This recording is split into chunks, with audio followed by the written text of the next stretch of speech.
Good evening and welcome to tonight's regional news.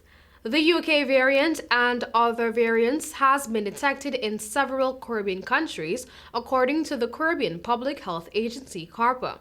The agency gave this confirmation on Thursday but did not name the countries. I quote, "To date, CARPA has detected cases of the UK variant in several member states. While no cases of the Brazil or South Africa variant have been detected in the region, U.S. variants of concern and a variant similar to Brazil variant have been detected," and the quote CARPA stated. While urging member states to remain vigilant and continue to enhance their surveillance capacity, CARPA pledged technical support, advice, and the highest quality of service to help inform decision-makers during this critical phase of the pandemic and beyond. Since December 2020, CARPA said it had been working with the University of the West Indies, St. Augustine, on genome sequencing for Caribbean states. Countries were asked to send 10 samples per month as this meets the requirements for sequencing. In Brazil has recorded its first confirmed case of the highly contagious coronavirus variant discovered in South Africa, a fresh danger for a country already ravaged by the world's worst daily death toll and scrambling to make space for burials. Scientists warned on Wednesday that yet another new variant could be emerging in Brazil's inland city of Belo Horizonte. 2 samples taken in the city included a previously unseen set of 18 mutations, including some in the same genes modified by the South African variant and Brazil's already prevalent variant known as P1. On Tuesday, the Health Ministry reported a single-day record of 4,195 deaths, followed by another 3,829 fatalities on Wednesday.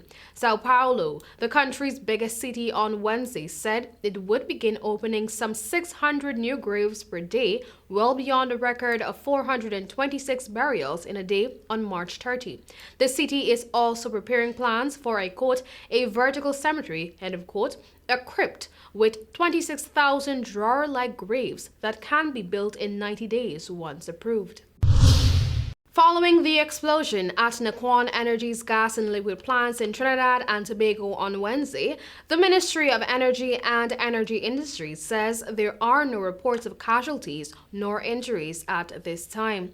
The ministry also advised that there is no active danger at present to life or property in the immediate vicinity. The incident, which occurred at approximately 6:30 a.m., was as a result of a component failure, resulting in a blowout, the ministry said in a statement. The ministry is currently setting up a technical team to officially investigate the cause of the incident. In Barbados, personal protective equipment, tents, and church spaces are being secured for students and staff ahead of the reopening of schools on April 19. This is according to the acting chief education officer, Joy Adamson. The senior education official said since it was announced last month that staff would return on April 19 and Class 3, Class 4, as well as 5th and 6th form students would return on April 20, plans had been in train.